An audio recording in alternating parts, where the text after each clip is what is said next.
Salut, dans cet épisode de podcast, je voudrais parler ici de l'avant-départ à Maurice. Pourquoi? Parce que mon corps il a somatisé et surtout sur la partie gauche. Et ça c'est également important d'en parler. À la base, j'hésitais, je voulais faire cette vidéo avant de partir à Maurice, quand j'étais encore en France, pour vraiment capter le moment en fait, le moment émotionnel et vraiment dans la spontanéité. J'ai hésité, je me suis dit, bref, est-ce qu'il ne vaudrait pas mieux être dans l'énergie de Maurice, être attendre d'être là-bas? Et finalement, j'ai attendu d'être ici. Je tiens à en parler parce que pour moi, ça fait partie de l'honnêteté, de l'authenticité dans le cadre du digital nomade ou en tout cas de partir en tant que pseudo-expat. Parce que pour moi, comme j'ai dit, le vrai expat, c'est vraiment celui qui est intégré dans le pays, qui a ses comptes bancaires notamment ouverts, carte bancaire locale, adresse administrative, siège d'entreprise dans le cadre de l'entrepreneur, etc. Donc là, pseudo-expat parce que c'est digital nomade, mais vraiment en version fixe, géolocalisé à un endroit. Et en fait, ce qu'il faut savoir, c'est qu'avant de partir à Maurice, j'hésitais d'ailleurs à faire des vlogs à J-15, J-13, etc. Dis-moi si ça t'aurait intéressé d'ailleurs en commentaire juste en dessous de cette vidéo. Et grosso modo, J-15, donc 15 jours avant le départ, il y a vraiment eu une excitation émotionnelle, un mélange émotionnel en fait. C'est-à-dire qu'à la fois, au niveau de mon âme, elle était super excitée de partir à la Véate parce que vraiment, c'est un appel de l'âme de partir à Maurice et de partir, pour tout un tas de raisons, d'ailleurs, de faire l'expérience du voyage seul. Parce que j'ai quasiment pas voyagé seul, à part quand j'avais 18 ans et encore pas tellement, j'étais rejoindre ma soeur à l'époque à Londres. Donc vraiment le premier vraiment vrai voyage seul entre guillemets. Et faire l'expérience effectivement de ce qui se rapproche le plus possible de la vie d'expat, parce que voilà, j'ai pris mon matos de sport pour avoir ma routine sportive, la valise en version vraiment confort et pas le sac à dos cette fois-ci. Et contrairement aux 2 ans de voyage en Asie à temps plein où j'ai bougé, j'ai vadrouillé dans 10 pays d'Asie et même à l'intérieur du pays dans plusieurs endroits, je suis pas vraiment resté fixe longtemps, en tout cas ça dépendait des endroits, un mois et demi. Mais là vraiment fixe pendant 2 mois au même endroit. Alors bien sûr je fais le tour de Maurice, mais en tout cas fixe. Et donc à côté de ça, au-delà de l'appel de l'âme, il y a forcément l'ego qui flippait. Pourquoi? Parce que l'ego, il a besoin de repères, il a besoin de sécurité. Et donc là, on était vraiment dans, entre guillemets, une illusion d'insécurité, c'est-à-dire l'inconnu le plus total, le plus complet. Et forcément, ça, l'ego, il aime pas. Et en fait, ce qui est fou, c'est que ouais, ça a commencé 15 jours avant. Mon corps, il a commencé à somatiser. Alors heureusement, c'était que des trucs bénins, mais tu vois, la symbolique est forte parce que c'était que des symptômes du côté gauche. Alors pour la petite histoire, tu le sais pas, le corps grosso modo il est divisé on va dire en 2 parties, sur le plan énergétique et la signification émotionnelle, psychologique, spirituelle etc. de ça, c'est grosso modo la partie droite, ça symbolise l'avenir, le fait d'aller de l'avant vers le futur, et la partie gauche, c'est relié associé au passé.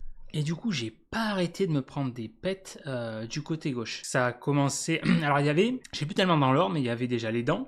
Du coup, j'ai pris rendez-vous chez le dentiste. Alors, du coup, là où je suis dans le Périgord, c'est le désert médical. C'est une honte d'ailleurs. Du coup, j'ai pris rendez-vous à Toulouse parce qu'il faut aller dans les grandes villes. Et donc, j'ai fait un bilan, enfin bref. Et parce que ça a commencé avec les gencives qui saignent. Après, bon, le détartrage, ça faisait un moment. Mais après, c'est pareil. Un coup, j'avais mal à une autre dent. Alors là, c'était côté droit et gauche d'ailleurs, hein. Après, bon, il y avait des caries à traiter, etc. Et ça s'est réveillé comme ça d'un coup. Et après, ça allait beaucoup mieux, forcément, depuis que je suis arrivé à Maurice. Et parce que ça a traité aussi, mais en tout cas, voilà. Après, il y a eu aussi au niveau de l'épaule, quand j'ai fait des exos avec la méthode CTS, au niveau ça a commencé avec le deltoïde. Pourtant, j'ai pas forcé plus que d'habitude en faisant de la pliométrie, c'est-à-dire des pompes explosives. Après, ça a irradié, entre guillemets, ça s'est déplacé vers l'omoplate. Gauche, pareil. Après le bras, non, je crois pas. Après, ça allait mieux. Après, il y a eu le pied, parce que j'ai fait tomber, comme par hasard, sans faire gaffe, ce téléphone qui, mine de rien, fait son poids, le Google Pixel 7 Pro avec la coque. Et encore, cette coque, je l'ai allégée. Sur le pied, donc au niveau, je crois que c'était vers le gros orteil, un truc comme ça s'est déplacé vers le métatarse, vers le côté extérieur du pied gauche. Donc là aussi c'est intéressant au niveau symbolique parce que le pied c'est le fait d'avancer, et en fait là où ça provoquait de la tension, de la douleur, alors douleur toute proportion gardée, hein, bien sûr sur une échelle de 1 à 10 c'était largement supportable, mais c'était plus le fait que en fait, au moment de faire l'extension de la foulée, c'est là où ça faisait la douleur. Et la symbolique est très intéressante parce qu'en fait, dans cette signification-là, quand tu fais comme ça la foulée, c'est pour accompagner vraiment le pied, c'est pour vraiment, ça symbolise le mouvement, le fait d'aller vers l'avant.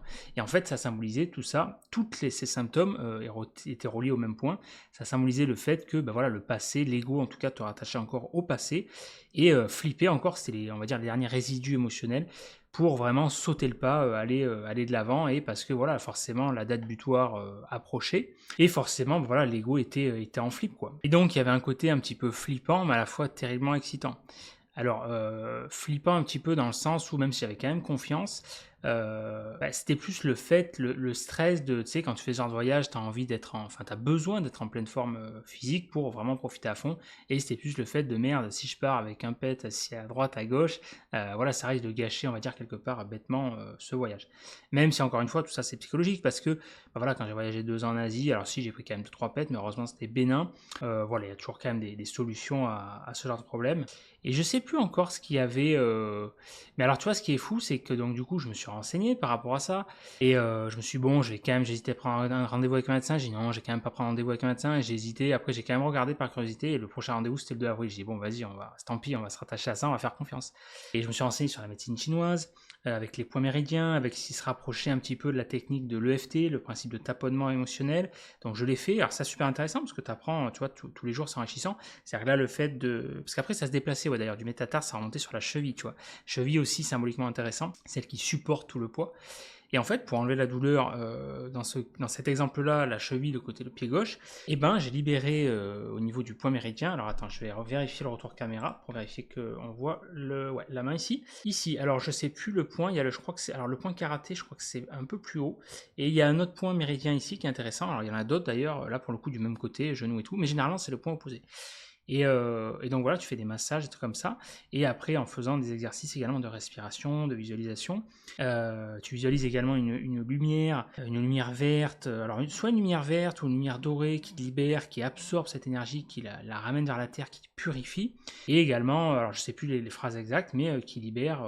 Tu as également le rituel Ho'oponopono, le rituel hawaïen du pardon, désolé, pardon, merci, je t'aime, tout ça. Et enfin bref, tout un tas de techniques comme ça qui est intéressant. En fait, le but c'est de conscientiser ta démarche et d'émettre cette intention-là. Et ce qui est fou, c'est que je me rappelle quand j'avais fait ça, parce qu'au départ j'avais mis de la glace et tout sur le pied et tout, et en faisant cette technique avec la médecine chinoise comme ça, et les tapotements et tout, et avec ces exercices de quelque part de mantra, de visualisation, de conscience, de demande de pardon et tout, c'est fou parce que d'un coup, pouf, ça allait mieux, la douleur est partie d'un coup, tac. Et c'est là où tu te rends compte, tu te dis, mais la vie c'est quand même une blague, c'est vraiment somatique. Et c'est là où je me dis, à ce moment-là, je me dis, mais en fait, merci, quoi. J'ai remercié mon corps parce que à ce moment-là, ton corps il te fait un cadeau parce que en fait, il te fait juste, il t'aide à prendre conscience que voilà, il y a encore derniers résidus émotionnels qui appartiennent au passé, qu'il était important, en tout cas conseillé de nettoyer pour libérer vraiment ce reste de mémoire, pas karmique, mais mémoire émotionnelle, pour profiter au mieux de ce voyage-là. Et c'est marrant parce que c'est quelque part, c'est un test de la vie, un acte de foi pour vraiment voir si t'es vraiment confiant, si tu flippes, si tu fais confiance à la vie, c'est le fameux pouvoir du lâcher prise dans la confiance. Et c'est fou parce que je crois de souvenir, c'est pour ça que je voulais faire à la base ce vlog, capturer l'instant du moment, parce qu'après voilà, forcément quand tu kiffes, tu passes à autre chose, tu t'oublies quelque part, ton cerveau il filtre naturellement les informations. Et parce que j'ai décollé je décollé le mardi, le lundi il y avait quelques restes, mais je crois de souvenir quand j'ai vraiment préparé ma valise, c'était le lundi après, moi c'est ça. Je crois le lundi après, ça a commencé à disparaître, c'est fou hein. Et lundi soir ça allait nickel. Normal quoi, tu vois. Et c'est là où c'est fou parce que j'ai travaillé dessus, j'ai conscientisé la chose et voilà.